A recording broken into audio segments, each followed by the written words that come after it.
करवा रही है। बैरून मुल्क पाकिस्तानियों की जानिब से भेजी जाने वाली रेमिटेंसेस के फ़रोग के लिए बजट में 86.9 अरब रुपए की रकम मुख्तस करने की तजवीज़ है। ये रकम reimbursement of TT charges, Soni Dharti scheme और दीगर स्कीमों के लिए इस्तेमाल की जाएगी। अफरादी कुव्वत को मार्केट के जदीद तरीन तकाज़ों के मुताबिक तैयार करने के लिए सेंटर्स ऑफ एक्सलेंस कायम करेगी। बैरूनी मुल्क मुकीम अहले वतन की सहूलत के लिए इमिग्रेशन लैंडस्केप को डिजिटाइज़ किया जाएगा ताकि इमिग्रेशन के प्रोसीजर को आसान बनाया जा सके और लागत में कमी हो। शिकायत के बरवक्त इज़ाले के लिए कंप्लेंट रेजोल्यूशन का मौसर निज़ाम बनाया जाएगा। इसके लिए एक बैनुल अक़वामी कॉल सेंटर का क़याम भी अमल में लाया जाएगा। नए एमिग्रेंट्स के लिए जल्द अज जल्द बैरून मुल्क आबादकारी के लिए कर्ज की सहूलियात फराहम करने पर काम जारी है। बैरून मुल्क मुकीम पाकिस्तानियों की गैर मामूली खदमात को तस्लीम करने के लिए मोहसिन पाकिस्तान अवार्ड मुतारफ़ कराया जा रहा है। इसी तरह के दीगर इक़दामात समुंदर पार पाकिस्तानियों की मुआवनत और कौमी तरक्की में उनके तावन से फ़ायदा उठाने के लिए हुकूमत के अज़्म की निशानदही करते हैं। जनाब स्पीकर, माजी में बरामदात को फ़रोग देने की कोशिशों के बावजूद बरामदात में खातिर खा इजाफा नहीं हो सका। इस शोबे की अहमियत को मद्देनज़र रखते हुए एग्जिम बैंक के ज़रिए एक्सपोर्ट रीफाइनेंस स्कीम के लिए मुख्तस रकम को 3.8 अरब से बढ़ाकर 13.8 अरब रुपए रखने की तजवीज़ है।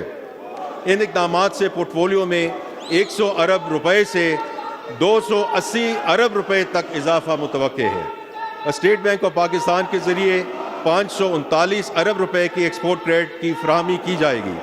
वज़ीर आज़म ने इस बात को यकीनी बनाने की हदायत दी है कि इस सहूलत का कम अज़ कम 20% हिस्सा SME सेक्टर पर मरकूज़ रहना चाहिए।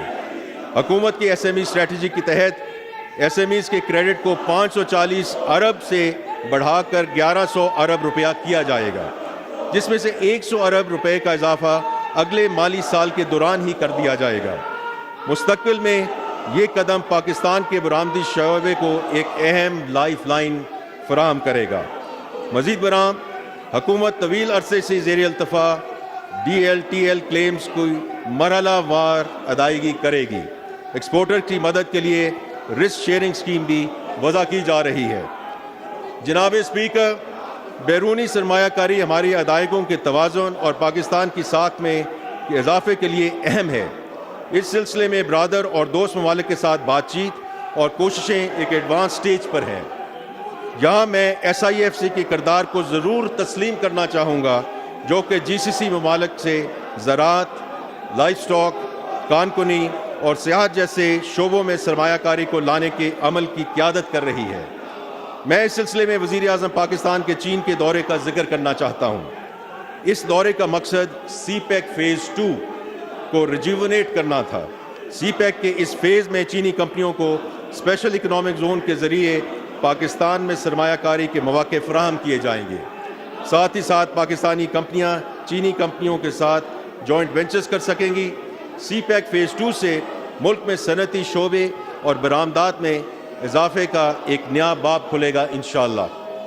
दौरा चीन के लिए वज़ीर आज़म के वफ़द में पाकिस्तान की 97 अहम कंपनियों के नुमाइंदे शामिल थे। इस सिलसिले में चीन